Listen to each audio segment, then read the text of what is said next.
இன்றைக்கி பூண்டை மட்டும் வச்சு ஒரு வாரத்திற்கு கெட்டு போகாத இட்லி தோசைக்கு தேவையான ஃப்ரைட் டிஷ் ரெடி பண்ணிடலாம். அதுக்கு ஒரு கைப்பிடி அளவு பூண்டு உரிச்சு வச்சுருக்கேன். அதை மிக்ஸர் ஜாரில் சேர்த்துக்கலாம். சின்ன சைஸ் பூண்டாக இருந்தால் நீங்கள் தொலியோடு கூட சேர்த்துக்கலாம். பூண்டை இந்த மாதிரி குறப்பாக அரைச்சி எடுத்துக்கலாம். அரைச்ச பூண்டு பேஸ்ட்டை வேறு ஒரு பவுலில் மாற்றிக்கலாம். இது கூட தேவையான அளவு உப்பு, 2 டீஸ்பூன் மிளகாத்தூள், 2 டீஸ்பூன் மல்லித்தூள் சேர்த்துக்கலாம். சேர்த்து இது எல்லாத்தையும் நல்லா கலந்து விட்டுக்கலாம்.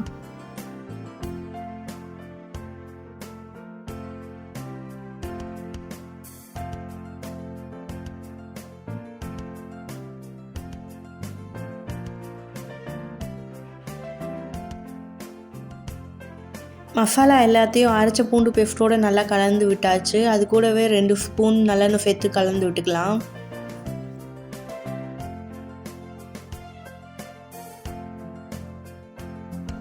அவ்வளோதான், ஈஸியான பூண்டு கார சட்னி ரெடி ஆயிடுச்சு. தண்ணியோ கையோ படாமல் சுத்தமான கரண்டி வச்சு யூஸ் பண்ணிங்கன்னா ஒரு வாரம் வரையும் கெட்டு போகாது. நீங்கள் ஃப்ரிட்ஜில் கூட வைக்க தேவையில்லை, வெளியவே வச்சு யூஸ் பண்ணலாம். இது இட்லி தோசை கூட சாப்பிட ரொம்பவே நல்லாயிருக்கும்.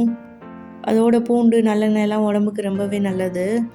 இதை ஈஸியாக செஞ்சிடலாம். அதோடு நம்ம ட்ராவலில் இருக்கும் போது கூட இதை எடுத்துகிட்டு போகலாம். ஒரு வாரம் வரையும் கெட்டு போகாமல் இருக்கும். நான் செஞ்சு காட்டியிருக்கிற அளவுகள் மாதிரியே நீங்களும் ட்ரை பண்ணி பாருங்கள். டேஸ்ட் ரொம்பவே நல்லாயிருக்கும்.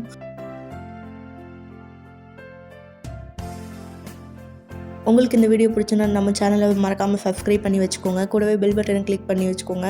அப்போ தான் நான் போடுற எல்லா வீடியோவும் உங்களுக்கு நோட்டிஃபிகேஷனில் வரும். அதோடு லைக் பண்ணி ஷேர் பண்ணுங்கள். தேங்க்ஸ் ஃபார் வாட்சிங்.